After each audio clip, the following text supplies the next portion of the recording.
Kumusta kaya ang tunay na kalagayan ng ating Pangulo? Dahil sa kawalan ng malinaw na medical bulletin mula sa Malacanang ukol sa aktual na kondisyon ng ating Pangulo, the people are just speculating ano talaga ang kanyang karamdaman at ano na talaga ang kanyang kondisyon. Dahil dito, we have to rely on certain videos o mga report lang ng Malacanang sa pamamagitan ni Claire Castro at yung iba officially released from Malacanang na mga video daw ni Presidente. At dito, titingnan natin yung dalawang huling video na inirelease ng Malacanang.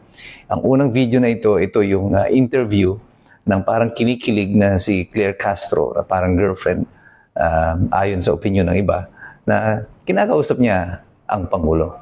Tingnan niyo itong video na to. Kamusta na po kayo ngayon? Okay na. Ang giling ng mga doktor ko. Binigyan lang ako ng mga gamot. At saka patuloy pa rin yung aking antibiotics. Pero okay na ako. Maraming salamat sa lahat ng tao that have been concerned about my health at my... At ito naman yung pangalawang video. Matapos na siya di umano ay lumabas sa ospital at siya daw ay maayos na. Pansinin ninyo ang pagkakaiba ng una at pangalawang video. Kamusta po kayo? Sana ay nasa mabuti kayong kalagayan. Ako naman, eto, nagre-recover na rin. Pero maganda ang assessment ng mga doktor. Nothing serious. Kailangan lang magpalakas ulit. Namayat na nga ako at sabaw lang ang... Napansin nyo rin ba yung pagkakaiba ng dalawang video? Well, unang-una yung kulay. Ito sa unang video na hindi nakikita si Claire Castro para siya ang nagtatanong, makikita ninyo na binago nila yung saturation ng kulay. Pwede po kasi i-adjust yan sa mga telepono o pag video editing para magmukhang parang mamula-mula or tanned yung color. At dito, very visible at kitang-kita na yung color was edited to make it appear na medyo mamula-mula yung kulay ng Pangulo, very rosy. Pero dun sa pangalawang video, because that was shot, I think, with another camera, hindi na siya cellphone ang ginamit dito. They had little time to edit it. So with proper lighting, kitang-kita mo dito that the President is wearing makeup. May make-upan siya at mukhang hindi pa pantay-pantay yung pagkaka-makeup. Makikita nyo doon sa mukha niya, may mga obvious na mga lines, na mga discoloration. And he looks very pale, putlang-putla siya. Pati yung kanyang mga labi ay putlang-putla. Very noticeable din yung pagkababa ng kanyang timbang. He is very lacking in energy sa kanyang pagsasalita. The way he sits, yung kanyang posture is a little bit slouched.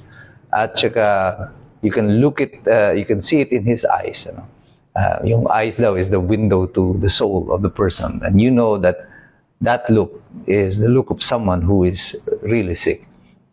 At ang tanong nito ay bakit nila pinagtatakpan yung ganitong itsura ng Pangulo? Well, obviously, ang pagtatakip nila sa aktual na kalusugan ng Pangulo ay para magkaroon sila ng continuity, sila pa rin ang nakaupo dyan, because it will be bad news for them if the President is seriously ill. So they have to put up this charade, yung palabas na siya ay okay nga. But they cannot sustain this for a very long time. Yung deterioration ng condition ni PBBM from a month ago or 2 weeks ago when he just disappeared to what it is right now is very noticeable. One who is seriously sick will be this way. Pero kung ikaw ay nagkasakit lamang ng ordinaryong sakit lang ng tiyan mo, hindi ka ganito magiging itsura mo. So there is something really wrong. The challenge from Malacanang is, how long can you keep this from the public? Hanggang kailan nyo may tatago yan? Mga tao, marunong na. We have the internet, we have books, we have people to interview. So many people giving their opinion regarding this disorder or sickness of the President. And mahirap nang bulahin at lokohin ang mamamayan ngayon.